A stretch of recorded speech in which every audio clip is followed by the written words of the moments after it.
Hi friends, இன்னைக்கு நம்ம வீடியோல அணில் ராகி சேமியா வச்சு ஒரு ஹெல்த்தியான ஸ்வீட் புட்டு தான் செய்ய போறோம்.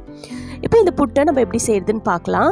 வீடியோக்கு போறதுக்கு முன்னாடி நீங்க நம்ம சேனலை ஃபர்ஸ்ட் டைம் பார்க்கறீங்கன்னா நம்ம சேனல் சுமிதா சிம்பிள் சமையலை சப்ஸ்கிரைப் பண்ணிக்கங்க. இப்போ நான் புட்டு செய்யறதுக்காக 3 ராகி சேமியா பாக்கெட் எடுத்திருக்கேன். இந்த புட்டு வந்து 6 பேர் வரைக்கும் தாராளமா சாப்பிடலாம். இப்போ இந்த 3 பாக்கெட் சேமியாவையும் நான் ஓப்பன் பண்ணிவிட்டு ஒரு அகலமான பாத்திரத்தில் போட்டுக்கிறேன். தண்ணி தெளித்து நல்லா மிக்ஸ் பண்ணுற அளவுக்கு பாத்திரம் கொஞ்சம் அகலமாக எடுத்துக்கோங்க. இப்போ இந்த சேமியா எல்லாத்தையுமே கொஞ்சமாக லூஸ் பண்ணி விட்டுக்கலாம். இப்போ நான் தேவையான அளவு தண்ணி எடுத்திருக்கேன். நான் கொஞ்சமாக ஒரு பெரிய கிளாஸ் அளவில் தண்ணி எடுத்திருக்கேன். பச்சை தண்ணி தான் எடுத்திருக்கேன். அதில் ஒரு அரை ஸ்பூன் அளவுக்கு உப்பு சேர்த்துட்டு உப்பு நல்லா கரைஞ்சதுக்கப்புறமா இந்த மாதிரி கொஞ்சம் கொஞ்சமாக தெளிச்சுட்டு நல்லா மிக்ஸ் பண்ணி விடுங்க. அடியில் இருக்க சேமியாவையும் நல்லா பெரட்டி போட்டு நல்லா மிக்ஸ் பண்ணி எடுத்துக்கலாம்.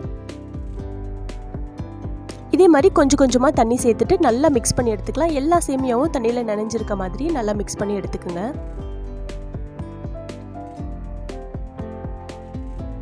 இப்போ நான் நல்லா மிக்ஸ் பண்ணி எடுத்ததுக்கப்புறமா ஒரு 10 நிமிஷத்துக்கு மூடி போட்டு அப்படியே வச்சிடுறேன். இப்போ 10 நிமிஷத்துக்கு அப்புறம் பார்த்தீங்கன்னா நம்ம தெளித்த தண்ணி எல்லாமே சேமியாக்குள்ளே நல்லா ஊறி இருக்கும். சேமியாவும் கொஞ்சம் உதிரி உதிரியாக தான் இருக்கும். ஈரப்பதம் கொஞ்சம் கூட இருக்காது.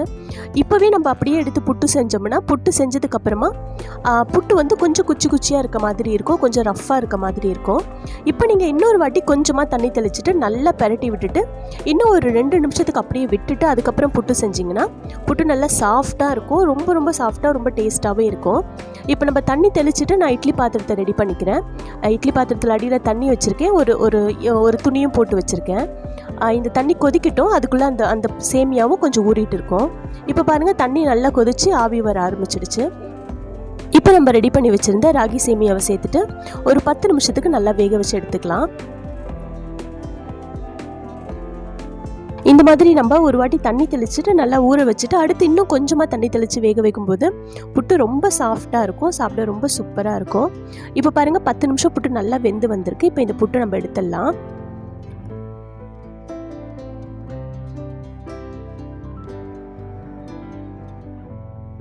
இப்போ ராகி புட்டு வந்து நல்லா சூப்பராக வெந்து வந்திருக்கு. இப்போ நான் சூடாக இருக்கும்போதே இதில் 1 ஸ்பூன் அளவுக்கு நெய் சேர்த்துக்கிறேன். நெய் சேர்த்துட்டு ஒரு வாட்டி நல்லா மிக்ஸ் பண்ணி விட்டுக்குங்க.